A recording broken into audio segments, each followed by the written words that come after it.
시청자 여러분 안녕하십니까? JTB 아침 뉴스입니다. 오늘은 구름이 많은 가운데 아침부터 낮 사이 5mm 안팎의 비가 내리겠습니다. 초미세먼지와 미세먼지 농도는 오늘도 나쁨 수준으로 예보돼 건강관리에 주의가 필요합니다. 아침 최저기온은 무주 0도, 익산 3도, 전주 7.5도, 정읍 10도 등으로 지역별 차이가 크게 나타나고 있습니다.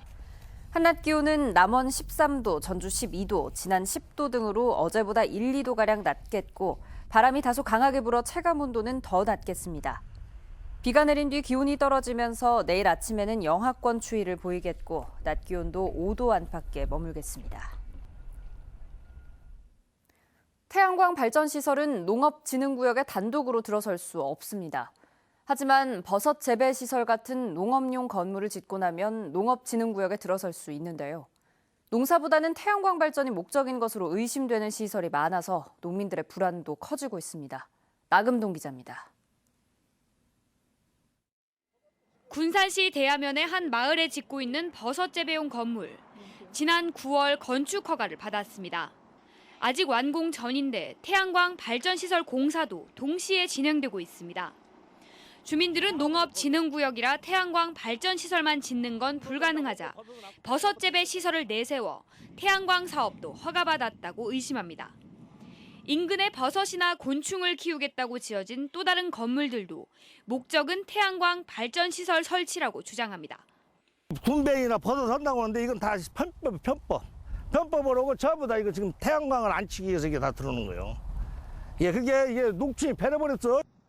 하지만 한 사업자는 법적으로 문제될 게 없고 조금이라도 소득을 높이기 위한 것이라면서 주민들의 주장을 반박합니다. 곤충도 키고 우리가 그 소득이 별로 없으니까 곤충은 일단 키고 왜 하다가 보면 태양광도 올릴 수 있으면 올리고 그런 것이죠. 이 같은 다툼은 군산시 옥구읍에 있는 농촌마을도 마찬가지입니다. 열판 때문에 광나고 눈이 뜰 수가 없어 이거 놓으면. 그리고 여름에는 막 창문을 다 열어놓으면 이게 다 바로 비치잖아요. 이런 논란을 줄이고자 군산시는 농업용 건물을 짓고 난 뒤 3년이 넘어야 태양광 발전시설을 허가해주는 조례를 만들었습니다. 도시계획 조례에다가 태양광 설치 기간 연도를 좀 명시를 했어요. 하고 3년 후에 태양광을 설치할 수 있도록 이런 조례를 해서 금년 10월 1일부터 시행을 하고 있습니다. 하지만 뒤늦은 대책이라는 지적이 나옵니다. 올 들어 조례 시행 전인 지난 9월까지만 군산에서 버섯이나 곤충 등 동식물을 키우는 용도로 나간 건축 허가 건수가 85건. 지난해 같은 기간 19건보다 무려 4배 넘게 많습니다. 이들 건물에는 조례와 상관없이 태양광 발전 시설을 설치할 수 있습니다. JTB 뉴스 나금동입니다. 경찰이 마음에 든다면서 민원인에게 연락한 경찰관을 형사처벌하기 어렵다고 한 데 이어서 경징계 결정을 내리면서 논란이 일고 있습니다.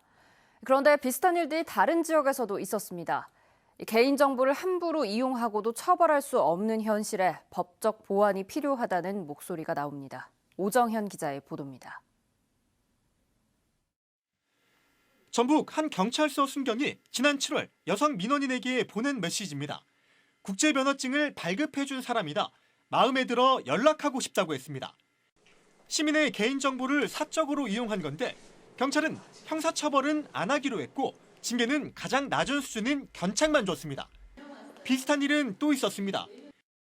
지난 6월 준 정부기관 직원이 상담을 위해 방문한 여성에게 커피숍에서 만나자고 연락하는가 하면 7월 대구에선 구청 공무원이 한부모 가정 여성 16명에게 전화해 후원금을 줄 테니 만나자고 한 일도 있었습니다.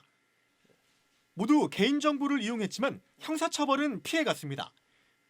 경찰관과 이들이 개인정보 처리자가 아닌 취급자에 불과하고 개인정보를 처리하거나 처리했던 자로 봐도 정보를 유출하거나 누설하는 등 법에 명시된 위법행위를 하지 않아 처벌이 어렵다는 겁니다. 개인정보를 다루는 자와 이들의 행위규제 범위가 모호하단 말이 나오는 이유입니다. 개인정보를 처리하는 공무원이라든가 공공기관에 종사하는 사람으로 하여금 유출까지는 아니더라도 사적으로 악용을 하는 경우에 처벌을 하는 입법이 좀 필요하다고 생각을 합니다. 공직자가 시민의 개인정보를 사적으로 이용해도 처벌 사각지대에 놓이면서 이를 바로잡는 법적 보완이 필요해 보입니다. JTB 뉴스 오정현입니다. 지난 1969년에 설립된 전북은행이 어제부로 창립 50주년을 맞았습니다. 반세기 동안 지역 경제에 중추적 역할을 해온 전북은행은 이제 100년 은행을 목표로 새로운 도약을 준비하고 있습니다. 조창현 기자입니다. 1969년 12월 10일 전주시 전동에 문을 연 전북은행. 당시 전북은행 규모는 점포 1개, 직원 60여 명, 자본금 2억 원의 작은 지방은행에 불과했습니다. 50년의 세월이 흐른 현재 전북은행은 비약적으로 성장했습니다. 100여 개 점포에 직원은 1000명을 넘었고 자본금은 17조 원으로 늘었습니다. 또 광주은행과 우리캐피탈, 자산운용사 등을 인수하며 금융그룹으로 덩치를 키웠고 국내를 넘어 캄보디아까지 영업 범위를 확대했습니다. IMF의 엄혹한 시대에서도 살아남은 전북은행은 지난 반세기 동안 도민들의 든든한 금융 동반자 역할을 해왔습니다. 동반자로서 같이 생활하고 같이 숨을 쉬었습니다. 도세가 열악하고 또 고령화가 빨리 되는 우리 전라북도를 위해서 서민을 위해서 더욱더 다가가는 은행이 되었으면 그런 바람입니다. 작지만 강한 은행을 표방해온 전북은행이 이제 새로운 100년을 준비하고 있습니다. 빠르게 변하는 금융 환경에 걸맞는 차별화된 전략 상품을 개발하고 수도권과 충청권 영업을 확대해 전국은행으로 위상을 높여나갈 계획입니다. 또 서민과 중소기업을 대상으로 한 지역 밀착 영업을 강화하고 지역 주민을 위한 사회공헌 사업도 확대해 나가기로 했습니다. 복잡하고 예측하기 힘든 상황일수록 여러분께 제가 제안하는 것은 원칙에 충실하자는 것입니다. 매 순간 변화와 혁신을 추구하자는 것입니다. 도민들의 전폭적인 지원과 사랑 속에 비약적으로 성장한 전북은행이 지역 경제에 중추적 역할을 하며 100년 은행으로 자리매김하길 도민들은 기대하고 있습니다. JTB 뉴스 조창현입니다.